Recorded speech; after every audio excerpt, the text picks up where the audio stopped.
Good afternoon and welcome to News Hour. I am Anne-Marie Gigbai. Coming up in this afternoon's edition of the news, a local non-governmental organization expresses interest to construct an orphanage home for vulnerable children in Crewe Bay. The Sierra Leone Association of Journalists launches the 2019 Annual National Media Awards. And President Bill holds talks with a high-powered delegation from CARE International and some members of the United States Congress. All these and more coming up within the next hour. Stay with us.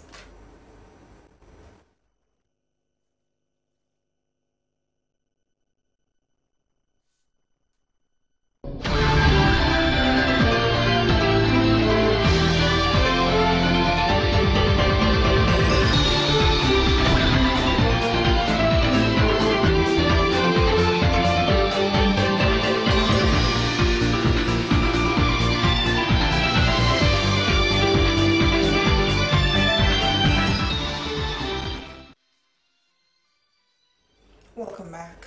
The founder of the Abundance Charity Foundation, Denisia Akran, has spoken of her plans to construct an orphanage home to house vulnerable children.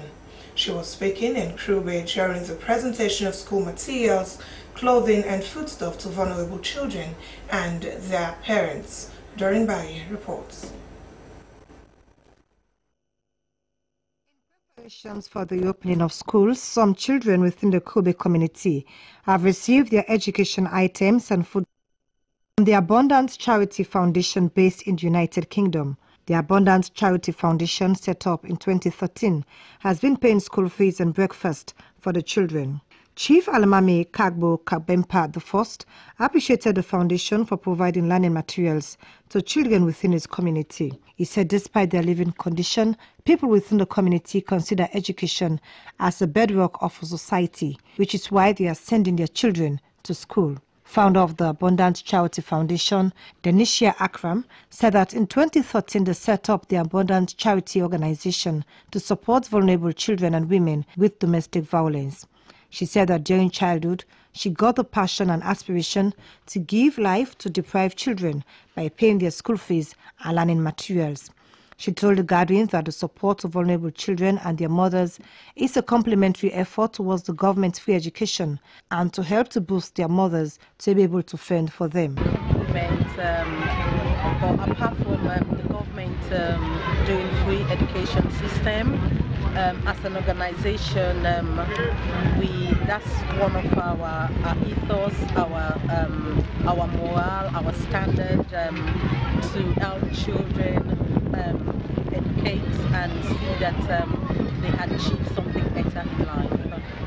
She spoke about plans to construct an orphanage that will be housing the supported children so that the children will be monitored. Mrs. Akram said that within the next academic year, more children will be included in their scholarship scheme. Beneficiaries commended the founder of the Abundant Charity Foundation for supporting them and their children. They said the provision of breakfast and learning materials has over the years helped the children to concentrate and do well in school.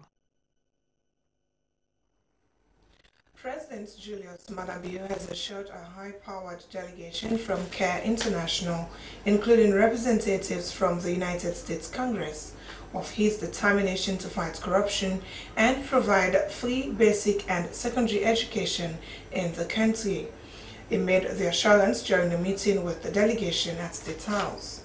The delegation is in the country to assess United States-supported programs in the country.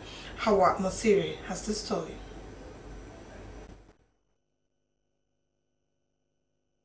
The United States Congress Representative Norman Torres described the government's efforts in the educational sector and its desire to cater for women and children as a pathway to development. Mr. Torres said President Bio's drive to tackle corruption is a step in setting up a brighter future for Sierra Leone. He congratulated the president on his victory and that they are encouraged by the steps already taken by him in transforming Sierra Leone. As your administration focuses on building the infrastructure, focuses on recovering from the tragic events in 2014 with Ebola, but also building that infrastructure so we can move forward from a health perspective. I think we're very encouraged your emphasis on education as a tool to combat poverty and empower individuals. It was one that I think many of us share as well, that the key to finding dignity. Another representative from the United States Congress, Amin Bira, said they are also impressed with the focus on human development. Madam Bira briefed the president about the strides of his government in fighting corruption, which she said is a positive step. She said they are looking at areas where they will partner with President Bio's administration. Congratulations on your leadership in ensuring that education is a priority. I think that is such an important, please don't forget about the transportation aspect of education. If children don't have transportation, then it's very difficult for them to even get to school. So I think you're starting off, on a great pathway, and working with organizations like CARE to really help move your country along, and we're here to help in any way that we can. President Bio, whilst commending CARE International for their continued work in the country, informed delegations that his government inherited a very difficult economic situation. The president noted that Sierra Leone has gone through tough times, ranging from the civil war, the Ebola outbreak, the mudslide, and flooding disasters. He added that his government is trying to turn around the economy so as to cater for the less privileged in society, placing education a top priority as it is key to development and a tool that breaks the shackles of poverty. I believe education is the tool to give to every child. It will perform miracles. It doesn't only take them out of poverty and their generations, but also just the equipment you need in the modern world. And having experienced the benefit of that, I thought I should give that opportunity to every child in this country. So I made the audacious pledge that every child will go to school in this country on the government. President Bio said his government pledged to provide basic education for every child in the country because we need an educated society to be able to meet the challenges that lie ahead. Quite a lot has been done to help Africa go forward, to help Sierra Leone go forward, but I think that the best foundation is an educated population. So that is what we are striving for today. We have other critical challenges. As you can see, we have a beautiful country, but we've not been able to put in the infrastructure to match the beauty and attract tourists to come to our country. It is emancipating education. Most times in the West we take it for granted because virtually everybody gets some type of education. But for us here, it has a special meaning, and we want to translate that to something that everybody can share.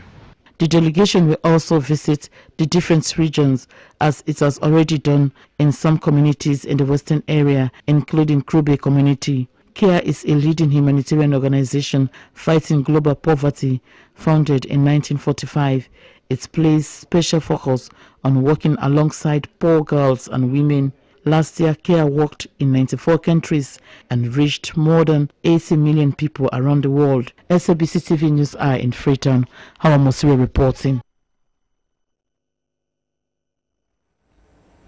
The Public Accounts Committee of Parliament continues with public hearing on the 2016 Auditor General's reports. The Ministry of Defence was in Parliament to answer to queries proffered by the reports. The Director General and the Chief of Defence Staff were in Parliament to face the committee. Nasiruddin Kurma reports.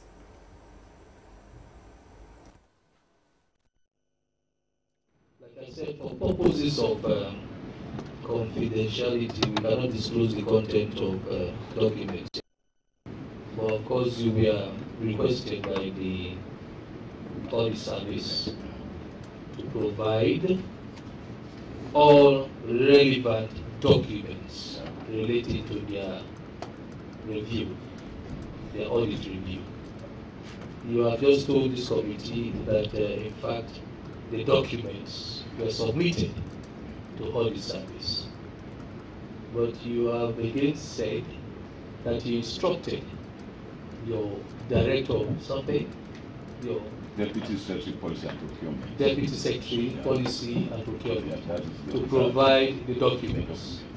Did you cross-check to know whether the documents were provided? The chairman of the Public Account Committee, Honorable Segepo Solomon Thomas, who is also the Deputy Speaker of Parliament, cautioned the Ministry of Defence officials to present the required supporting documents before the committee as the defence officials continue to build defences against claims registered by the 2016 Auditor General's report. Among issues of query were the ministry's failure to follow procurement procedures and failure to comply with tax regulations in transactions running into hundreds of millions of leones. The Chief of Defence Staff, Brahima Sise, called on the committee to grant them more time to avail them with the required documents instead of limiting them to 2 days deadline that the committee chairman, Honorable Segepo Solomon Thomas, had ordered. Some of the issues, and some of them relate to simple things like reports when you come back from these missions. That is it. And when military officers come back, we present reports. I recently went to China. I came back and I produced a report on my visit to China. I also went on Wednesday to Nigeria to receive an anonymous star award from the Defense College. And I'm submitting my report today, signing my report today. So I'll follow up these issues of reports, and these ones will get. Definitely, all those that are supposed to submit reports, I will ensure they submit the report. Public Account Committee is working in collaboration with the General's Office in conducting the public hearing on the 2016 report. The Deputy Auditor General, Tamba Momo, explained more on the conduct of the public hearing of the report.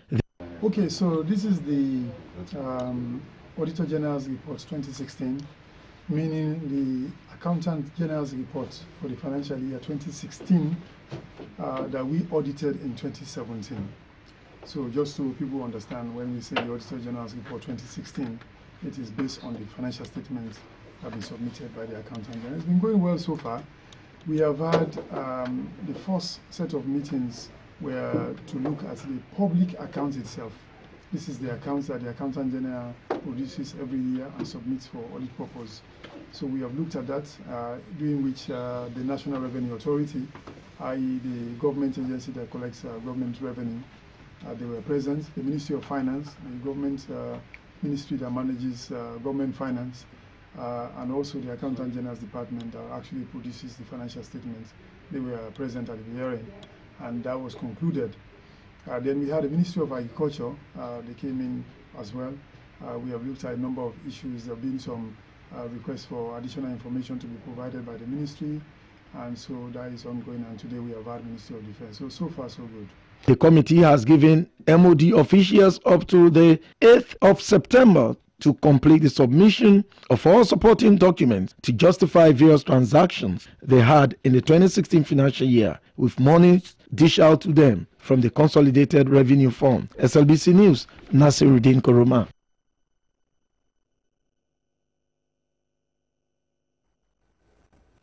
The Minister of Social Welfare, Gender and Children's Affairs has commissioned the drafting of gender equality and women's empowerment policy for the country. This was done with the United Nations and other partners at the ministry's conference room in Freetown. Sheila Refo has the story.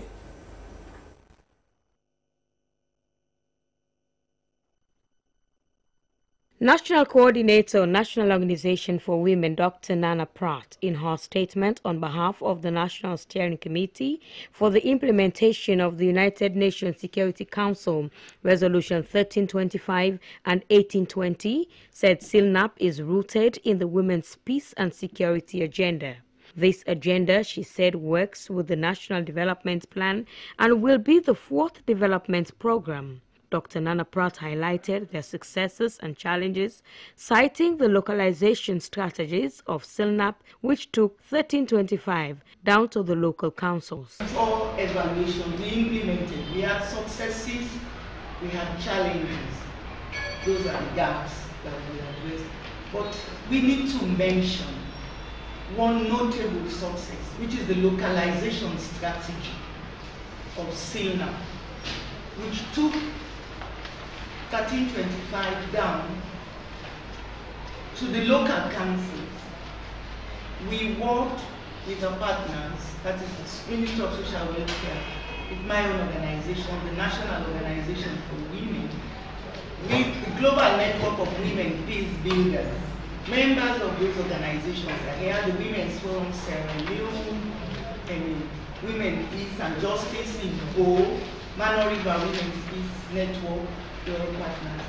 And we developed a guideline for the local councils. Mary Okumu, country representative of the UN Women on behalf of the United Nations Resident Coordinator Sierra Leone, said Women, Peace and Security agenda is a powerful framework moving alongside the Sustainable Development Goals. She said the agenda is tailored to making every woman and child be part of national development agenda. It brings together not only sectors, but also the key programming and development principles, namely leaving no one behind and making every woman and every child to count.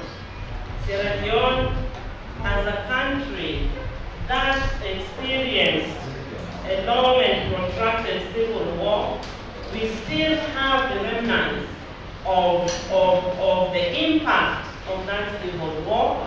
The cyclic humanitarian crisis have not helped Sierra Leone to consolidate peace and to be on a trajectory of development that is consistent. The Minister of Social Welfare, Gender and Children's Affairs, Bendu Dasama, commissioning the crafting of the SILNA on the United Nations Security Council Resolution 1325 and 1820, said the gender and youth empowerment policy will contribute to the promotion of gender equality, empowerment of women, and the consolidation of peace and security for women in Sierra Leone. Sierra Leone is the fourth country in Africa and 17th world over to have crafted a national action plan on UNSCR 1325 and by extension 1820, which makes our national action plan unique. As the ministry, we are pleased to start the crafting process that will lead to the development of the second generation of SILNA and the finalization of the draft gender equality and women's empowerment. The contractor and CEO of Seacon Construction Company in Sierra Leone has disclosed that the Atlantic Juba Bridge construction project is 100% government funded, with the purpose to reduce traffic load along Lumley and Juba axis. He was speaking when launching a beam on the Atlantic Juba Bridge by the Minister of Works and Public Assets, Raymond de Souza Church. Here is a report led by Yvette Goldsmith.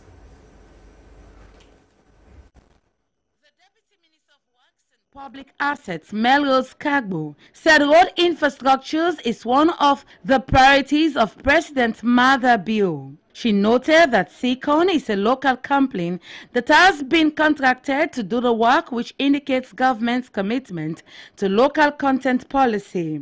The company, she said, is being supervised by CIMAT. The Member of Parliament for Constituency 132 and Deputy Chair for Works and Public Assets, Honorable Ibrahim Tawa, said as a child growing up in the community, he never thought that such a project will happen. He appreciated the level of work done so far and called on the Ministry of Finance to speedily support the company for a successful completion. The contractor and the Chief Executive Officer, Seacon, Papa Chendeka, said they have experts from France for the installation of the bridge, which is the Mattia Group of Companies. An expert from Mattia, Jean-Baptiste Lama, said the name Mattia is a family name established in 1932, working towards improved bridge construction and has erected more than 100 bridges in the world. He said they are working together with Seacon to erect bridges across the country. So this bridge is designed to support 1 million vehicle passing in a year. And the category of traffic is the highest, is the military category. And the British design and the protection, the corrosion protection, is meant to let the bridge live for around 100 years. That is the conception. The Director General of the Sierra Leone Roads Authority, Memunatu Kumba Jallo, said the project is phase 2 component of roadworks in the far west of the capital. She disclosed that SLRA and World Bank are working on a touristic parking project and a coastal road from Kleintown to Hamilton, with funding from the Chinese government. The Minister of Works and Public Assets, Raymond de Souza George, said the bridge will connect communities and that the government has a duty to Sierra Leoneans to make their lives better under the new direction. He said more bridges will be erected in the country and called on the community to work together for change and development.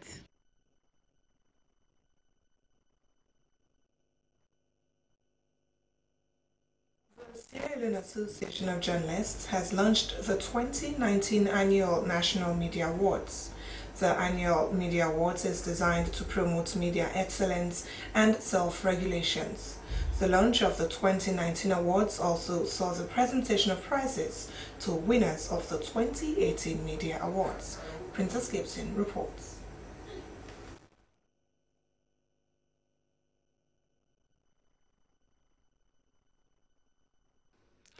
The 2019 awards has additional categories including Journalists of the Year, Newspaper of the Year, Television of the Year and Radio of the Year to promote outstanding journalism. The president of the Sierra Leone Association of Journalists, Kelvin Ruiz, said the new set of categories will require input from the public. He described the 2018 awards as well-deserved and that the winners should be celebrated to motivate others. This also congratulates all of you who have won. I think your awards were well deserved, judging by the feedback that we had from the judges. And I think we would celebrate you as the best we have for the year. And I think that deserves a round of applause. He encouraged journalists from the provinces to send entries as the awards are national character. The National Secretary General of SLAJ, Ahmed Sahid Nasrallah, admonished SLAJ members not to focus on the prizes, but on the impact on society and fulfillment. But basically, this is not about the prizes. This is about the sponsorship, not about the prizes.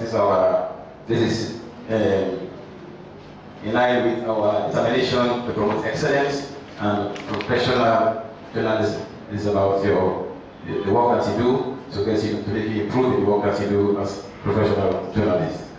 And when we had the IMC Independent Media Commission Awards, I personally took it as the yardstick to review my work every year annually since it started in 2006. So every year I look forward to it. I participated, and if I win an award, then I see that I have done professionally, I have done good for that year. If I do not win, then I know I have to work harder and improve myself. The criteria include accountability, fact and originality. These are, according to the chair of the panel of judges, Stephen Douglas, involves credible process. The period for the submission of entries is from the 1st of July 2018 to 30th April 2019. Princess Gibson, SLBC News.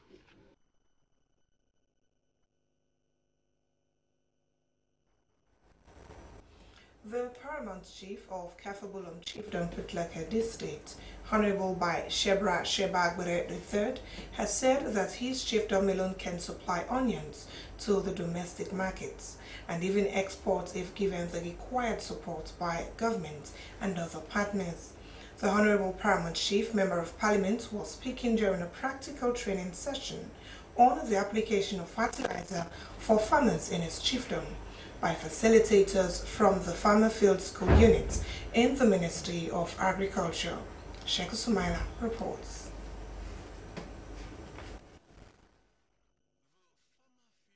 School in the Ministry of Agriculture is an extension service that is meant to train farmers on how to carry on with their agricultural activities. This particular exercise is an initiative of Honorable PC Sheba Bere III of Kafabolom Chiefdom.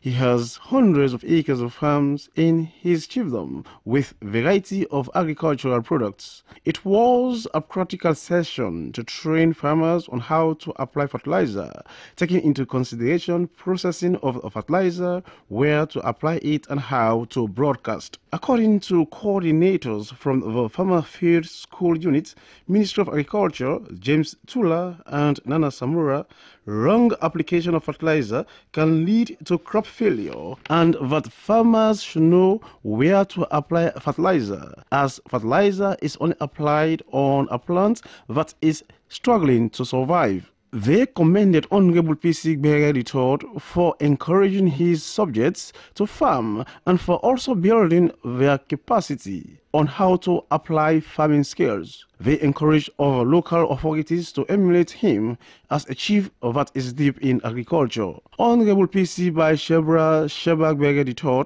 said Kafabolom alone can produce onions for the entire country and even export is given the required support. He said bringing people from the Farmer Field School unit of the Ministry of Agriculture is to build the capacity of farmers on how to go about their farming activities for better yield. Palm, cashew nuts, mangoes,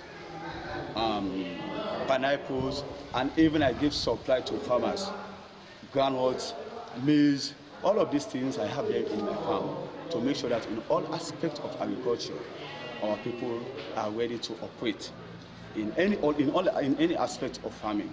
And most especially, as I told you earlier on, Kafabolom is fastest growing chiefdom.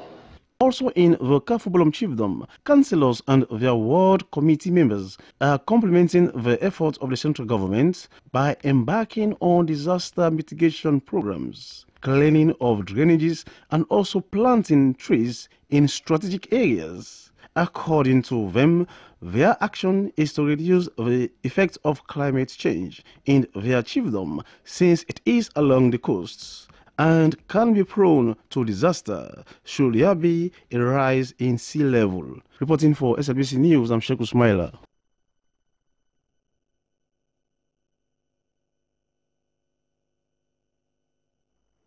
Some residents of Brookfields and drivers are calling on the Sierra Leone Roads Authority to maintain their roads in the community. They made the call through SLBC. Willimaina Buku reports.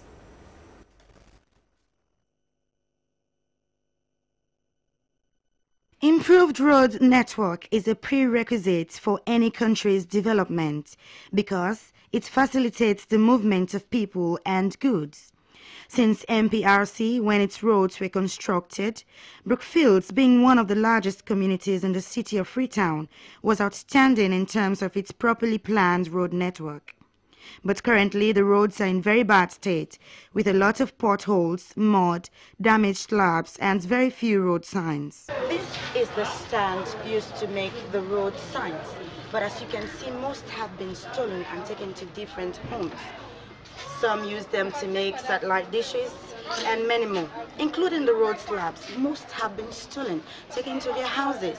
Some use it for laundry purposes, some to sharpen their knives, and a lot more. Daniel Titus Sise, a keke driver, expressed his dissatisfaction over the current state of the road. Actually, I don't like the sister. We really suffer at this it's very bad. We are finding it very difficult to drive around here. Our vehicles get damaged most of the time. The authorities in charge have neglected the roads. As at now, conditions have worsened during this rainy season. Ernest Kinde, a young man, said that he has been mobilizing the other youths in the community to backfill these roads. We do not have help from stakeholders or people that matter. We wholly do this because this is where we find ourselves and for the love of our community. However, Brookfield still remains to be the major bypass route for both commercial and private vehicles in extreme traffic conditions. But the question is, what would be the fate of these roads if they are not rehabilitated or rather reconstructed?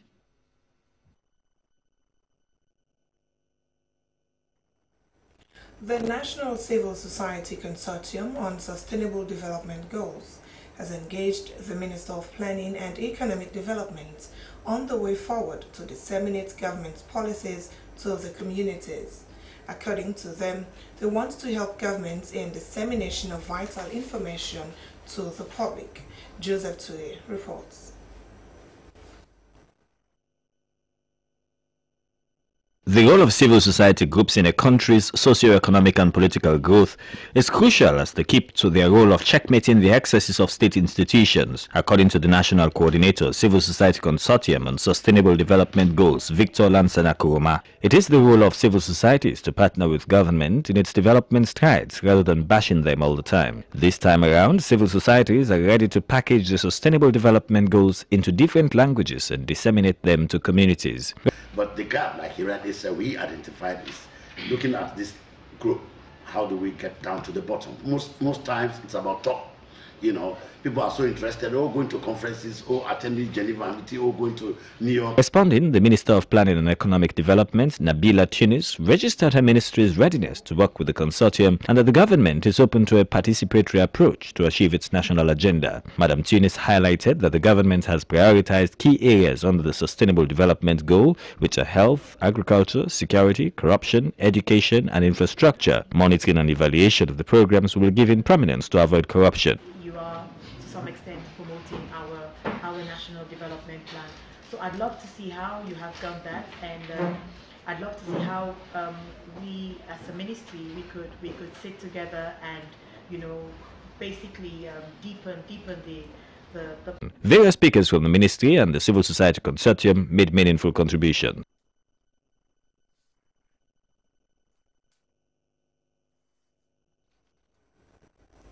The National Civil Registration Authority has briefed journalists about preparations ahead of commemoration of the first African Civil Registration and Vital Statistics Day, which falls on Friday, 10th August.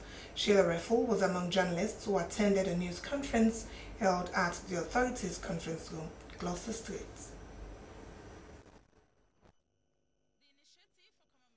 For African Civil Registration and Vital Statistics Day came up at the first conference of African ministers responsible for civil registration in Addis Ababa, Ethiopia in 2010. That conference conceptualized a holistic approach to improve civil registration and vital statistics in Africa. Since then, a conference of ministers in charge of civil registration is held after every 2 years, signifying high level of political commitment by African governments. At the fourth conference of ministers held in 2017 in Mauritania, August 10 was declared as Africa Civil Registration and Vital Statistics Day. The African Union Executive Council, during their 32nd ordinary session in January 2018, endorsed the recommendation in the ministerial declaration. August 10 was adopted Africa Civil Registration and Vital Statistics Day. The Director General, National Civil Registration Authority, Mohamed Mubashir, updating journalists and civil society organizations on preparations ahead of the first African Registration Vital Statistics Day, said that over 60% of the country's population is aware of the importance of an integrated and multi-purpose civil registration and vital statistics that cover almost every personal information of a citizen. Persons with disability, development partners that include UN agencies, civil society organizations, the press, both print and electronic. We have also requested for security coverage from the Sierra Leone police to cover the float parade that will start from Ogbon Ogbon in the east and Lumley in the west, for us all to converge at Miata Conference, or where the event itself will be held. In 2017, the National Civil Registration Authority carried out the first ever biometric registration, and this first African Civil Registration and Vital Statistics Day will be used to raise more awareness on the need for civil registration and vital statistics.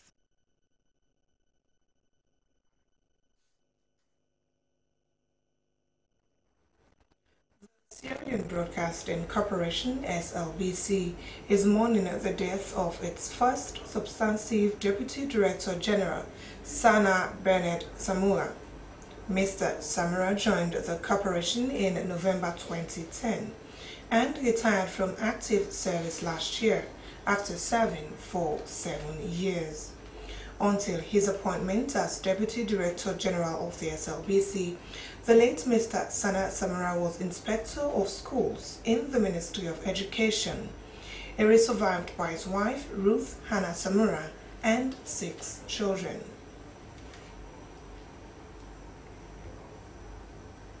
And now for entertainment news. Hip-hop music in the country has been embraced vastly by a majority of youths. Most of them were inspired by American and some few Sierra Leonean rappers. One such youth is Emmanuel Thompson, known as Original Madsen, and the Russian government has appointed a Hollywood actor as a special UN representative. For more on this, let's join our entertainment producer Mohammed King Milan Bangura.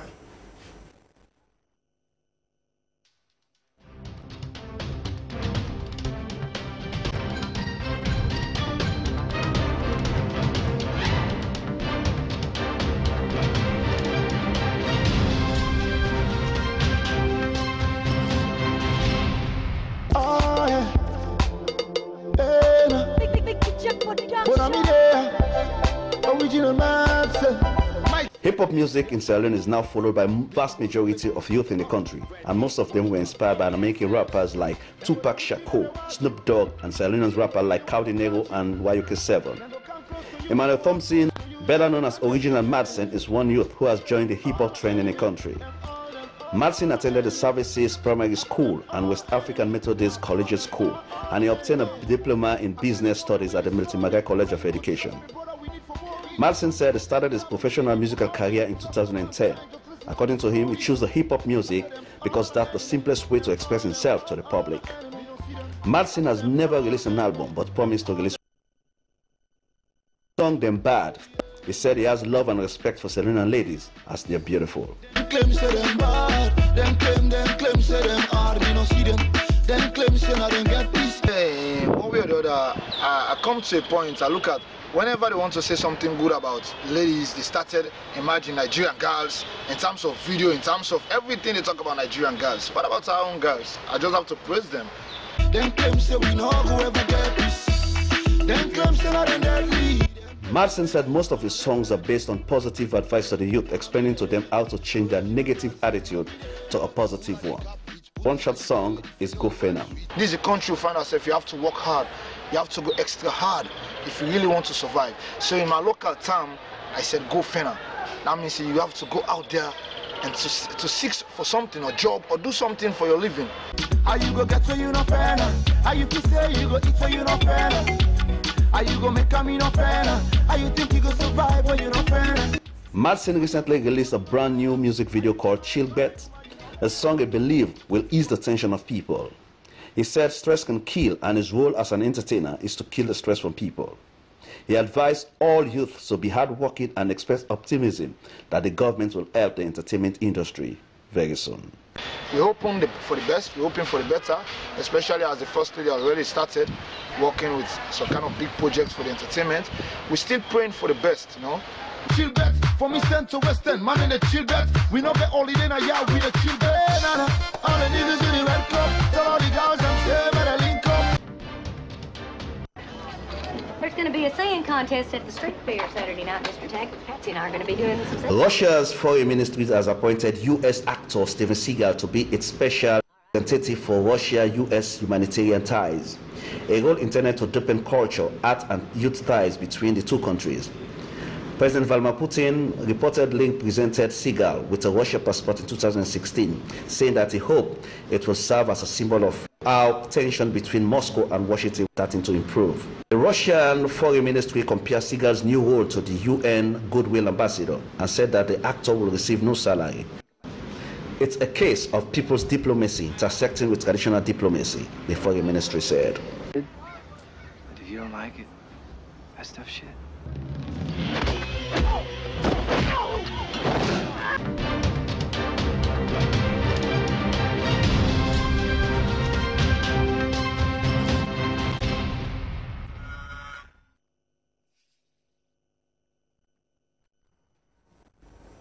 Many thanks to our entertainment producer Mohammed Kingming and Bangalore for that update.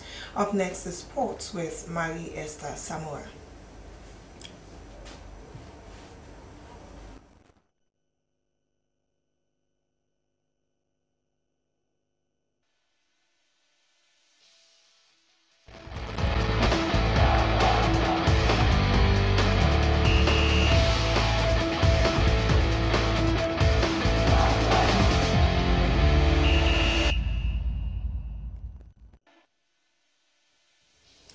It's sports update on News Hour. In this edition, the membership of the Sierra Leone Football Association is planning to stage a protest on Friday, 10th August 2018 in Freetown, Bo, Kenema and McKinney. According to the clearance letter sent to the Sierra Leone police, this is as a result of the illegal stay of Aisha Johansson, an executive in the helm of the football administration. And in the international scene, China lost to Bauhaus Germany 2-0 while maintaining chance of making it into the quarterfinals at the 2018 FIFA Women's Under-20 World Cup in France today. Germany is one of the 4 sides to have qualified for every finals of the tournament, which they won 3 times. We now bring you highlights of the match.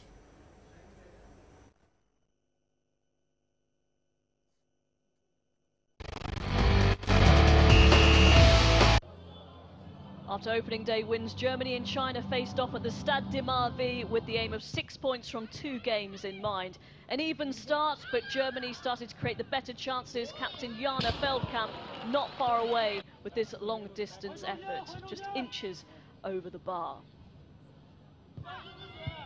Eventually, Germany did make the breakthrough. A sloppy pass from the back from China, seized upon by Stephanie Sanders, who slipped in Julia Gwynn to strike home a fantastic hit past the goalkeeper Zhu Huan, who had absolutely no chance at all.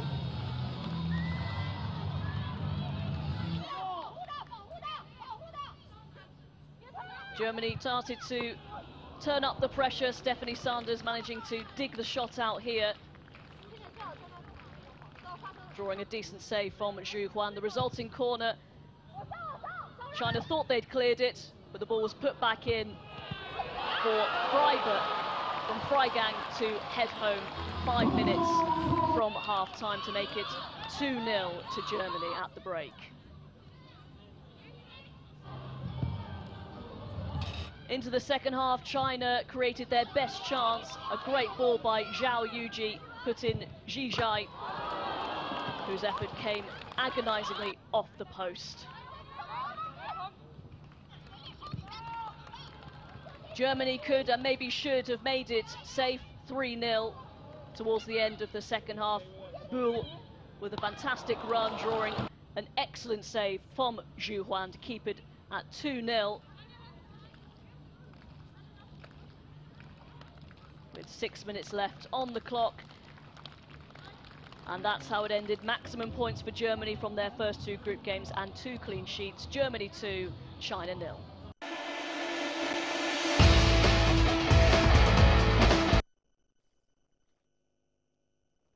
That was a highlight of the match between Germany and China.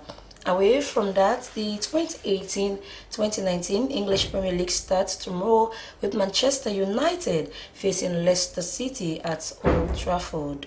Manchester United manager Jose Mourinho says he is not confident of signing another player before today's transfer deadline. Mourinho has repeatedly expressed a desire to bring in additional signings throughout a pre-season with a central defender top of his list. However, despite links to numerous targets, United are yet to reinforce the market's close today. And Leicester City have signed Croatia under-21 defender Filip Benkovic from Dinamo Zagreb from a reported €13 million fee. The 21-year-old centre-back has agreed a 5-year deal at the King Power Stadium to become a club's 6th signing this summer. That's all in this edition of Sports Updates and News Hour. I am Esther Mai Samoa. Thanks for watching.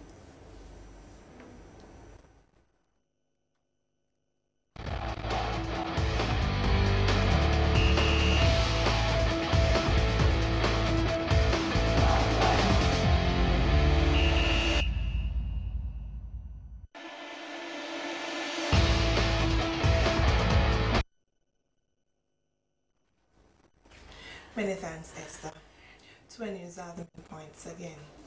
A local non-governmental organization has expressed interest to construct an orphanage home for vulnerable children in Crow Bay. The Sierra Leone Association of Journalists has launched the 2019 Annual National Media Awards.